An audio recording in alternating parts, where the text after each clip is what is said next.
آسان درس قرآن نحمده ونصلي ونسلم على رسوله الكريم اما بعد فاعوذ بالله من الشيطان الرجيم بسم الله الرحمن الرحيم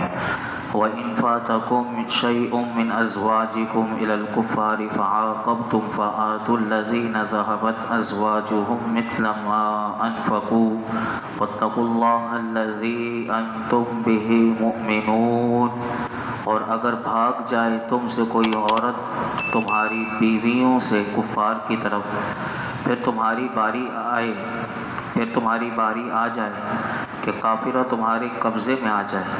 تو جن کی بیویاں ان کے قبضے سے نکل گئیں، جتنا انہوں نے خرچ کیا اتنا انہیں دے دو۔ اس آیت کریمہ میں مفسرین فرماتے ہیں، یہ بیان کیا گیا کہ اگر کوئی شخص اسلام لا کر ہجرت کر جائے اور اس کی بیوی کفر کی حالت میں وہیں رہ جائے، تو قاعدے کے مطابق ان کفار کو چاہیے کہ وہ اس عورت کا مہر اس کے مسلمان خاوند کو واپس کر دیں، کیونکہ اب ان کے درمیان رشتہ ازواج جو ہیں وہ منقطع ہو گیا، کیونکہ وہ دارالاسلام میں ہجرت کر کے آ گئے اور کلمہ پڑھ لیا اور ان کی بیوی کفر کی حالت میں رہیں، تو اس وجہ سے۔ لیکن اگر فرمایا کفار ایسا نہ کریں تو اللہ رب العالمین نے ارشاد فرمایا مسلمانوں کو چاہیے کہ مال غنیمت تقسیم کرنے سے پہلے اس مسلمان خاوند کو مہر کی رقم ادا کر دیں، اس کے بعد بقیہ مال غنیمت حسب قانون تقسیم کریں۔ بعض علماء کے نزدیک اس شخص کا مہر جو اس نے اس عورت کو دیا تھا، اور کافر تو دے نہیں رہے، اس کا واپس نہیں کر رہے، جیسے کل بھی آپ نے تفصیل سے سماعت کر لیا تھا کہ پوری تفصیل اس کی میں عرض کر چکا تھا۔ بعض علماء کے نزدیک اگر مال غنیمت نہیں تو یہ مہر جو ہے وہ مال فی سے بھی ادا کیا جا سکتا ہے۔ مال فی وہ ہوتا ہے کہ جس میں بغیر جنگ کیے کافروں کا مال مسلمانوں کے قبضے میں آ جائے، تو یہ مال فی کہلاتا ہے۔ تو فرمایا کہ یہ مہر جو ہے وہ مال فی سے ادا کیا جائے گا، اور اگر یہ ممکن نہ ہو تو مسلمان ہو کر آنے والی مہاجر عورتوں کا مہر جو مسلمانوں کے ذمہ ہے، پھر اسے کافروں کی طرف نہ لوٹایا جائے، بلکہ اس طرح جو رقم جمع ہو اس سے ایسے لوگوں کو اور ان کی بیویوں کا مہر ادا کیا جائے کہ جو دارالحرب میں کفر کی حالت میں رہ گئی۔ یہ پورا قرآن نے قانون بیان کر دیا۔ آگے اللہ رب العالمین نے ارشاد فرمایا، یا ایھا النبی اذا جاءک المؤمنات یبایعنک علی الا یشرکن باللہ شیئا، اے نبی مکرم صلی اللہ تعالی علیہ وسلم، جب حاضر ہوں آپ کی خدمت میں مومن عورتیں تاکہ آپ سے اس بات پر بیعت کریں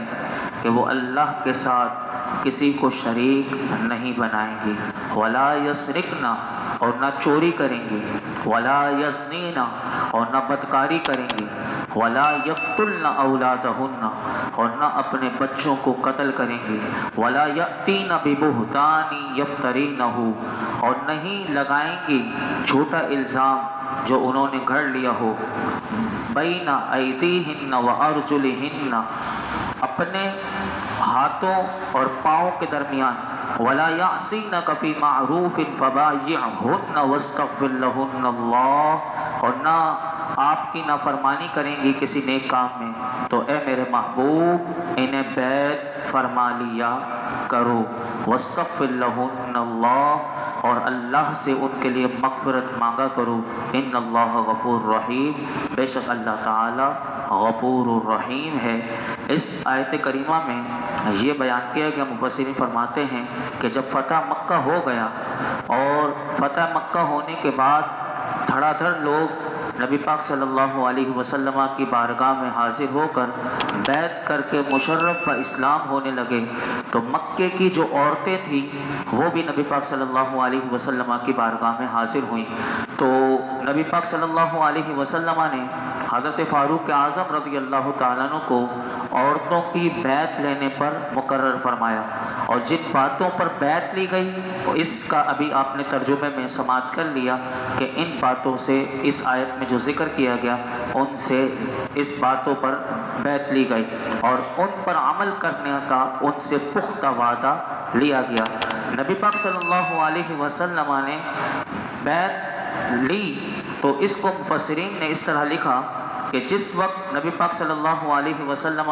نے حضرت فاروق اعظم رضی اللہ تعالیٰ عنہ کی ڈیوٹی لگائی تو فاروق اعظم نیچے کھڑے ہو کر نبی پاک صلی اللہ علیہ وسلم کا کلام سنتے اور آپ عورتوں کو سناتے تھے۔ اسی دوران جو عورتیں جو مکے سے آئی تھیں تو ان میں حضرت ابو سفیان رضی اللہ تعالیٰ عنہ کی جو زوجہ تھی حضرت ہند بنت عتبہ یہ بھی آئی تھی، اور یہ ڈرتے ڈرتے یعنی برقع پہن کر آئی تھیں اور اپنے آپ کو چھپا کر آئی تھیں تاکہ یہ پہچانی نہ جائیں۔ تو نبی اکرم صلی اللہ علیہ وسلم نے جب عورتوں سے بیعت لے رہے تھے تو اس وقت فرمایا کہ میں تم سے اس بات پر بیعت لیتا ہوں کہ تم اللہ کے ساتھ کسی چیز کو شریک نہ کرو گی۔ تو حضرت ہند نے سر اٹھا کر کہا آپ ہم سے وہ عہد لے رہے ہیں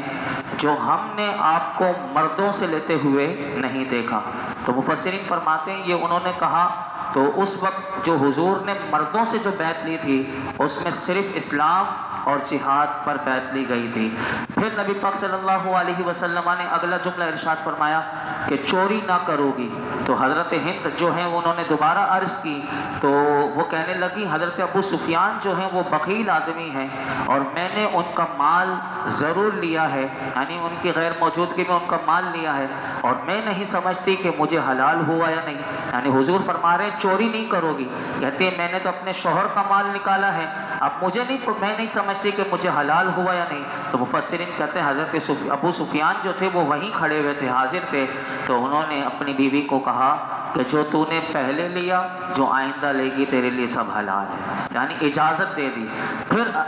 اس پر مفسرین کہتے ہیں کہ جب حضرت ابو سفیان نے اپنی بیوی کو یہ کہا تو میرے آقا علیہ الصلوۃ والسلام نے جب سنایا تو حضور مسکرا دیے۔ حضور نے مسکراتے ہوئے ارشاد فرمایا کہ تو ہند بنت عتبہ ہے، یعنی وہ تو اپنے آپ کو چھپا کر آئی تھی۔ میرے آقا نے علیہ الصلوۃ والسلام نے انہیں فوراً پہچان لیا، فرمایا کہ تو ہند بنت عتبہ ہے۔ تو اب وہ حضور کی بارگاہ میں جو عرض کرنے لگی وہ کہنے لگی نعم یا رسول اللہ، جی میں ہند بنت عتبہ ہوں، اور کہنے لگی مجھ سے جو کچھ ماضی میں قصور ہوا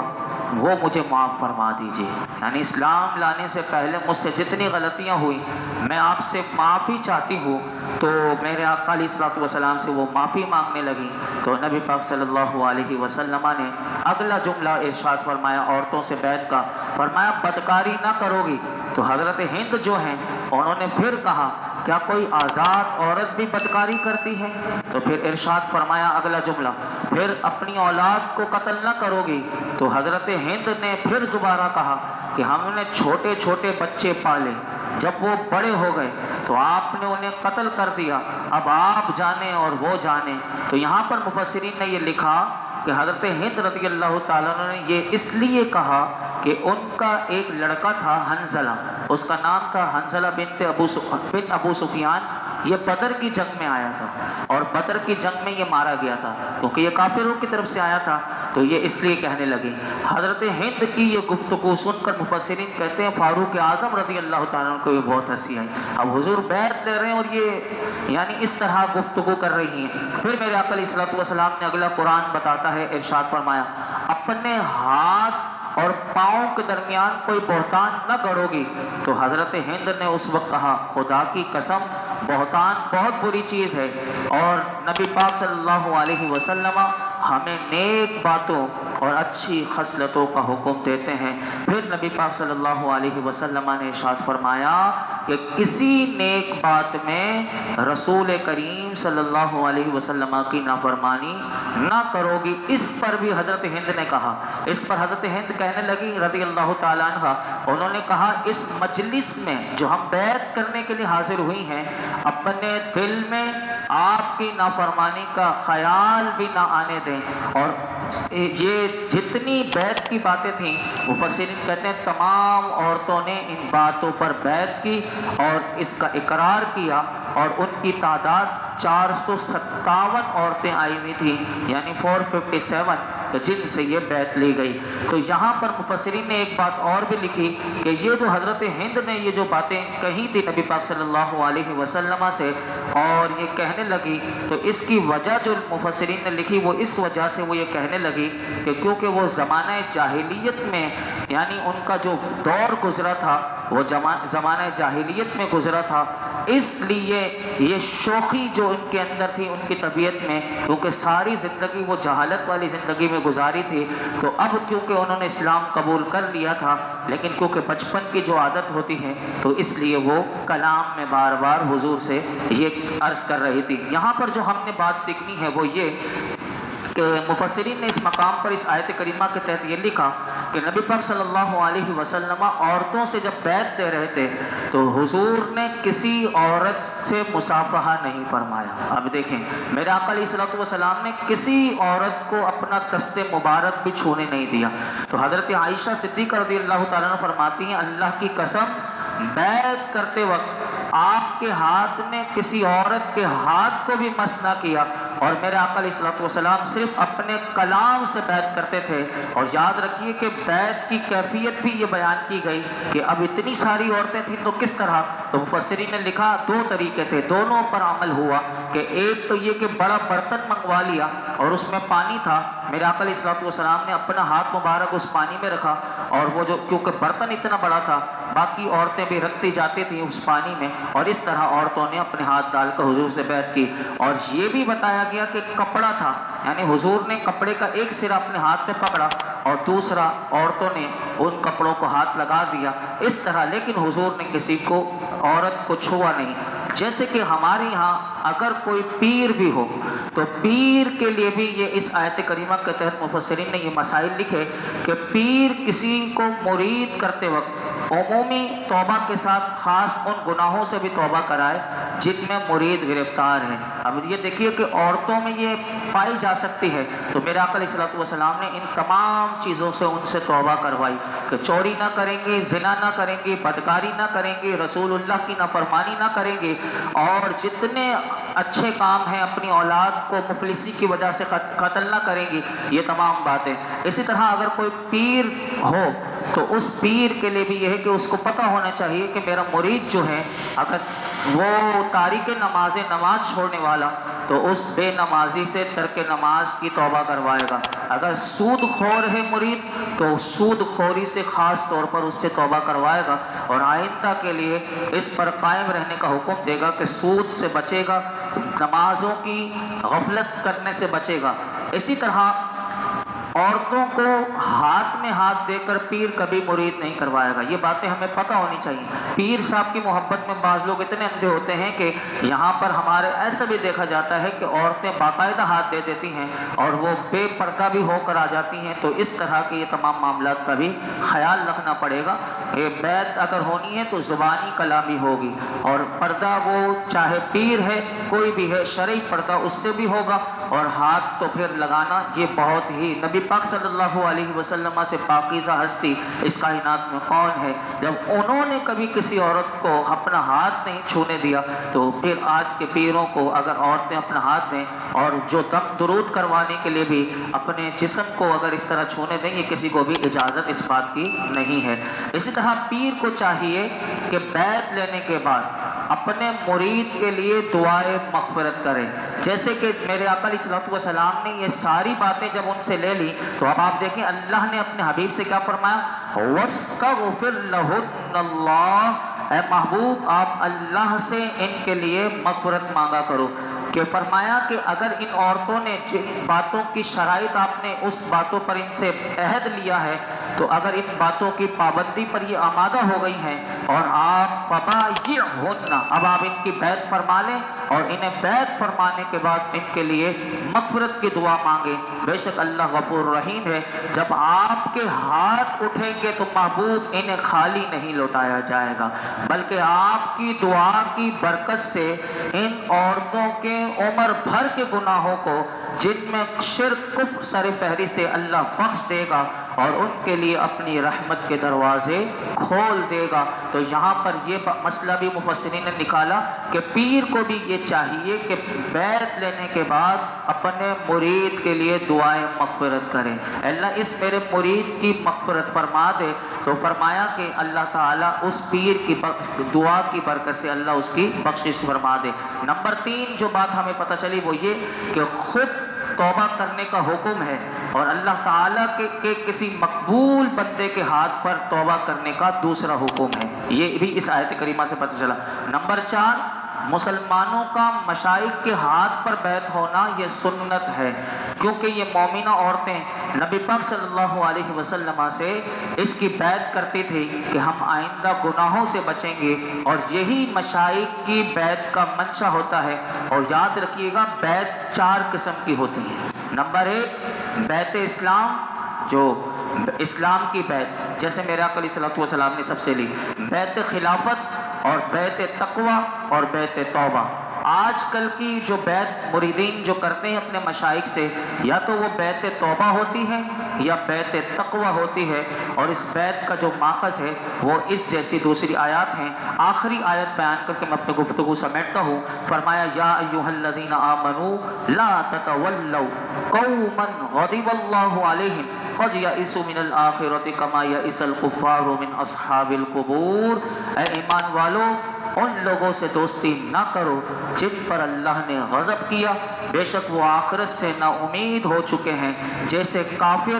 قبر والوں کے دنیا میں لوٹنے سے نا امید ہو چکے ہیں، یا قبر والوں میں سے کفار ثواب آخرت سے نا امید ہو چکے ہیں۔ اس آیت کریمہ کی 2 تفسیر علماء نے کی۔ ایک تفسیر یہ کی کہ اے ایمان والو، مشرکوں سے دوستی نہ کرو، بے شک وہ آخرت کے منکر ہونے کی وجہ سے اس کے ثواب سے ایسے نا امید ہو چکے ہیں کہ جیسے قبر والے جو قبر میں جا چکے ہیں کہ وہ دنیا میں واپس آنے سے نا امید ہو چکے ہیں۔ اور دوسری تفسیر اس آیت کریمہ کی یہ کی مفسرین نے، اے ایمان والو، یہودیوں سے دوستی نہ کرو کہ بے شک وہ نبی کریم صلی اللہ علیہ وسلم کو برحق نبی جاننے کے باوجود انکار کرنے کی وجہ سے آخرت کے ثواب سے ایسے ہی نا امید ہو چکے ہیں جیسے کفار مرے ہوئے لوگوں کے دنیا میں واپس آنے سے مایوس ہو چکے ہیں۔ تو سورہ ممتحنہ آج مکمل ہوئی۔ اللہ رب العالمین ہم سب کو قرآن حکیم کا نور اور اس کا فیضان نصیب فرمائے۔ کل انشاءاللہ سورہ صف کا آغاز ہوگا۔ اللہ رب العالمین ہم سب کو قرآن حکیم کے ساتھ وابستہ رہنے کی توفیق عطا فرمائے۔ جن باتوں پر میرے آقا علیہ الصلوۃ والسلام نے عورتوں سے بیعت لی ہے، ہم مردوں کو بھی چاہیے کہ ہم میں سے بھی اگر کوئی ایسی بیماری میں ہو تو ہمیں بچنا پڑے گا۔ چوری سے ہے، بدکاری سے ہے، رسول اللہ کی نافرمانی ہے، اور جتنے ان باتوں میں بیان کیا گیا یہ باتیں ہمارے لیے بھی ہیں۔ یہ نہیں کہ حضور نے ان سے بیعت لی تھی، کیونکہ یہ قیامت تک کے لیے قرآن کتاب ہدایت ہے۔ اللہ ہمیں بھی تمام برے افعال سے، برے اعمال سے، برے کردار سے، اپنی اور اپنے رسول کی نافرمانی سے اللہ ہمیں محفوظ فرمائے۔ الحمدللہ رب العالمین، والصلاۃ والسلام علی سید الانبیاء والمرسلین وعلی آلہ واصحابہ اجمعین۔ یا اللہ یا رحمان یا رحیم، ہم سب کا نماز عشاء ادا کرنا، درود و سلام پڑھنا، تیرے پاک کلام کو سیکھنا، سکھانا، سمجھنا، سمجھانا اپنی بارگاہ میں قبول فرما۔ یا رب العالمین یا ارحم الراحمین، ہم سب کے لیے سیکھنا، سکھانا، سمجھنا، سمجھانا آسان فرما، عمل کرنا آسان فرما، ہر قسم کے گناہوں سے بچنے کی توفیق عطا فرما، ہماری، ہمارے ماں باپ کی، ساری امت مسلمہ کی بے حساب مغفرت فرما۔ آج تک پروردگار عالم ہم سب نے جتنی دعائیں کی ہیں آئندہ کرتے رہیں گے، اللہ ہماری تمام دعاؤں کو قبول فرما۔ ہمارے بیماروں کو شفا دے دے، پریشان حالوں کی پریشانیاں دور کر دے، بے روزگاروں کو اچھا روزگار دے دے۔ یا اللہ جن کے کاروبار کی بندشیں ہیں اللہ ان کے کاروبار کی بندشیں دور فرما، ہم سب کے رزق کے دسترخوان کو وسیع فرما، مرتے دم تک اپنے سوا کسی کا کسی لحاظ سے بھی محتاج نہ کرنا، ہر شریر کے شر سے بچا، ہر ظالم کے ظلم سے بچا، ہر قسم کے جادو ٹونے نظر بد سے بچا۔ غزہ، فلسطین، لبنان کے مسلمانوں پر اپنا کرم فضل فرما۔ صلی اللہ تعالی علی خیر خلق محمد وعلی آلہ وصحبہ اجمعین۔